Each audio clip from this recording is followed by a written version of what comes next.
Good morning, everybody. Welcome to another Daily Market Report brought to you by Mike Bjork. Today is Thursday, and it's February 21st.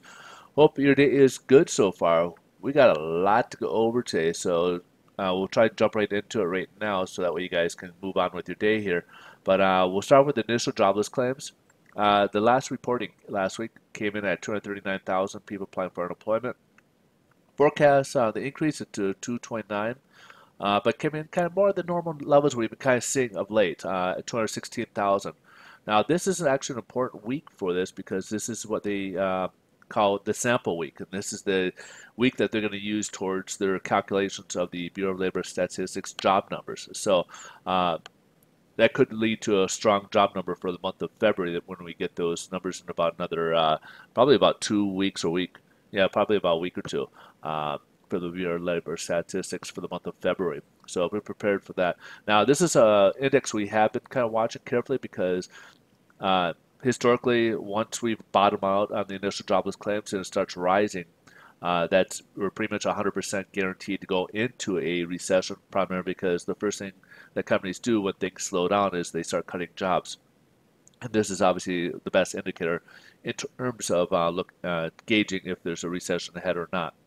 So, as I mentioned, we couldn't really look at the last couple of weeks because we were, uh, we want to keep an eye on it, but we were under the impression maybe it could be some fallout from the holiday or seasonal employment jobs that were there. So that's what we kind of were thinking. Maybe it was a fallout from that. It could still be. We want to keep an eye on this. Just because we got one number down at 216 range doesn't mean that's the trend. We have to kind of keep our eyes on this. So we'll continue watching this, but obviously today is a good number to come in here.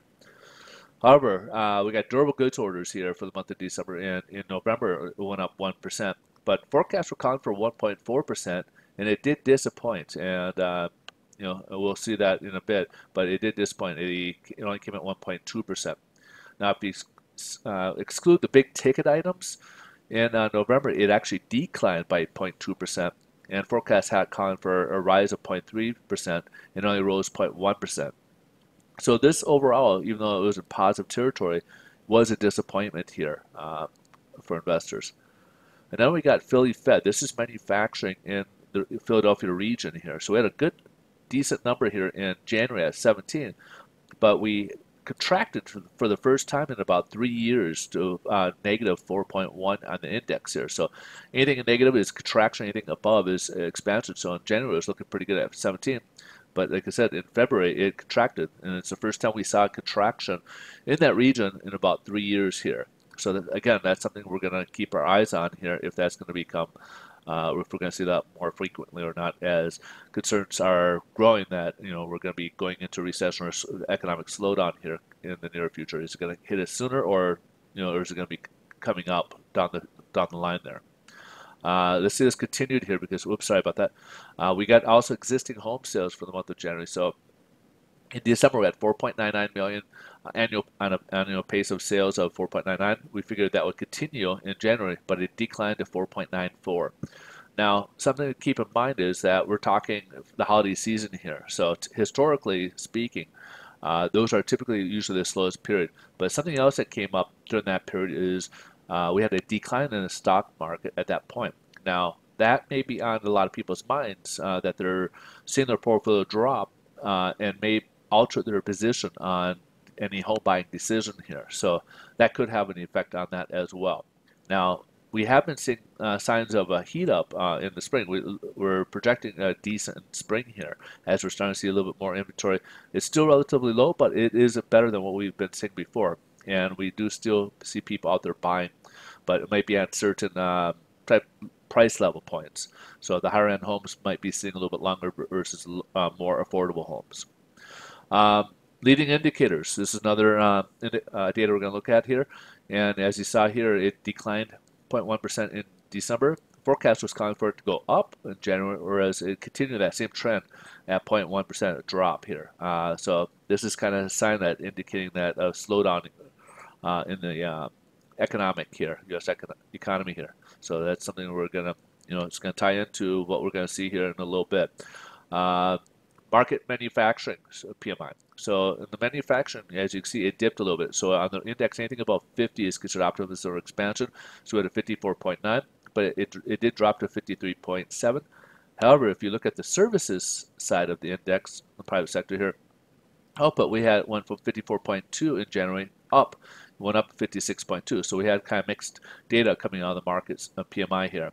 And so manufacturing dropped a little bit, but services rose. So right now, stock market is down. It didn't like the data that it saw really from the U.S., even though we had a good initial jobless claim come in.